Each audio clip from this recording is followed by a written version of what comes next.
GROWNISH is a liberal cornucopia full of social justice warriors, supposedly learning life while being consciously woke. Let's talk about it right here on the I'm Free Project. All right, now, you know I got my t-shirt on, so you know I'm about to go in on something, and I gotta talk about this show right here.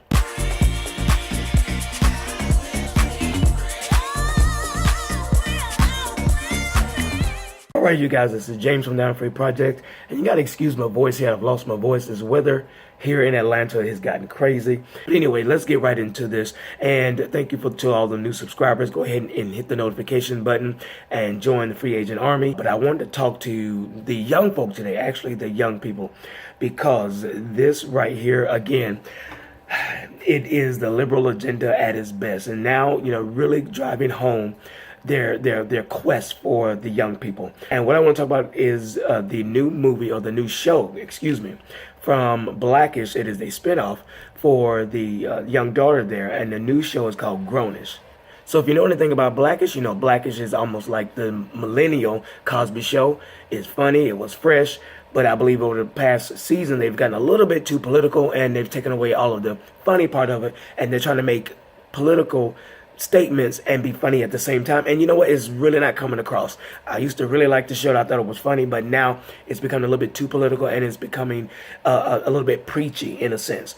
And one thing I liked about the Cosby Show is that although they did deal with some topics, they weren't necessarily preachy, and it was very, very funny and very good writing. For some reason, in this last season of Blackish, the writing has went pure. It's went downhill. But apart from that, there's a spinoff that came from Blackish, and it's called GROWNISH. And GROWNISH is centered around the daughter, Zoe, who has now went off to college. And almost like the Cosby Show in a different world, here you have the daughter, who's the oldest. Now she's going off to college, and now there's a spinoff, just like when Lisa Bonet had the spinoff for The Different World. Now, unfortunately, what I can say is that with this one right here, it is truly geared towards millennials and the issues that they face. But in doing so, they try to push an agenda, and it's an agenda to push every form of liberal ideology you can think of towards young kids. Within the first 2 episodes, there was heavy drug use. There were references to sex. There were references to gender identity. Oh, and not to mention, everybody smokes weed on this show, it seems like. Of course, there's nothing for everyone to have a drink in their hand. And so the first episode really sets up the scene, and is sort of describes the characters that Zoe is going to become friends with.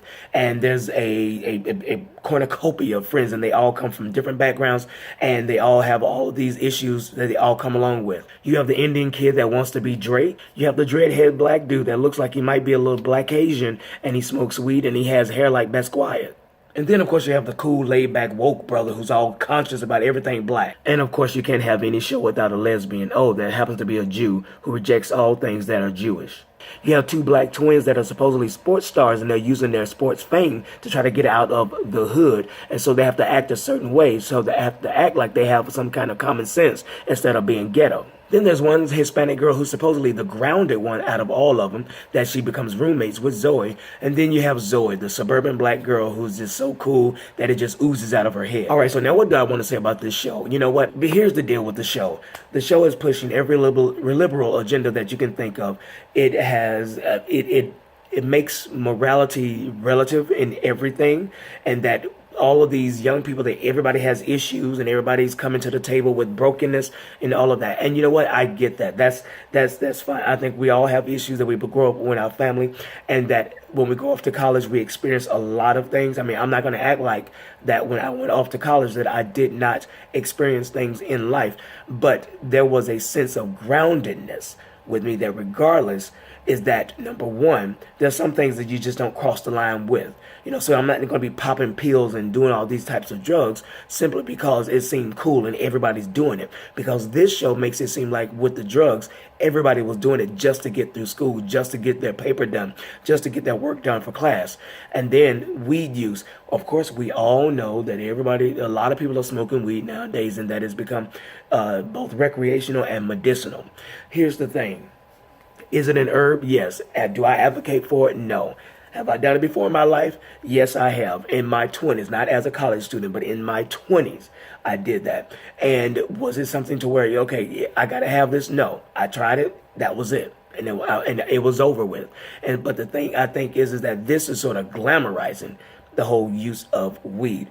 And you can have your own conversation about that down in the comments below, because some people are going to try to argue me about the legitimacy and the use of weed.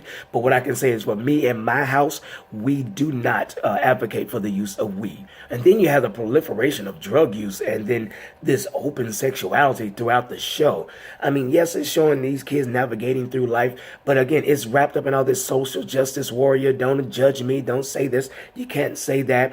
But yet the real things where a person, the things that may not necessarily be heavy in terms of the consequences, that you can judge, in the sense that when Zoe left her friend at the party after her friend got drunk and threw up on the ground, and everybody was looking at her like, oh my gosh, you brought this young freshman to the party and she threw up and you're walking away now.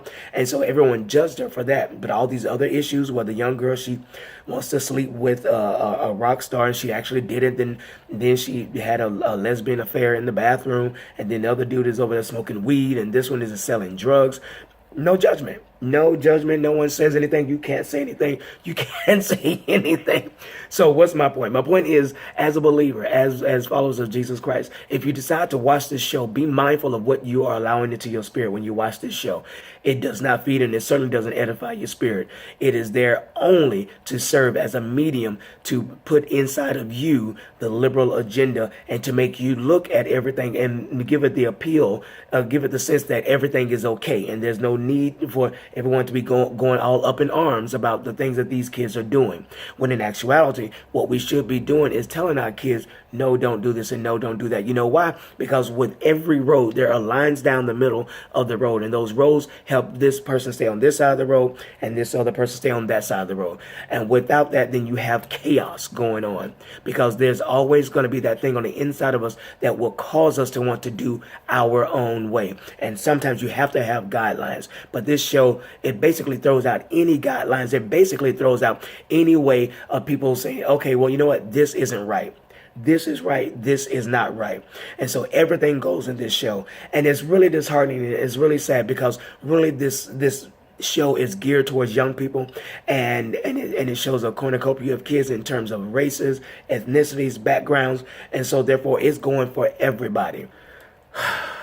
I'm surprised they can get away with this stuff. So anyway, that's my 2 cents on Grownish. It's not a show that I would recommend anyone watching. I do not give it a thumbs up. I don't give it at all. As a matter of fact, even with Blackish, while I used to like the show, but then once Trump won the election, something happened with the writing, and it got very political, and then it just started taking a turn down, and the writing just went very hackneyed, and it just became big bowl of liberal throw up. That's really what it became.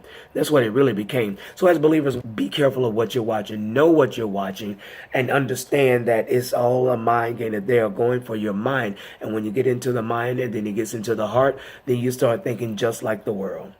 Anyway, so this is James from the Free Project. Remember, Jesus Christ is Lord.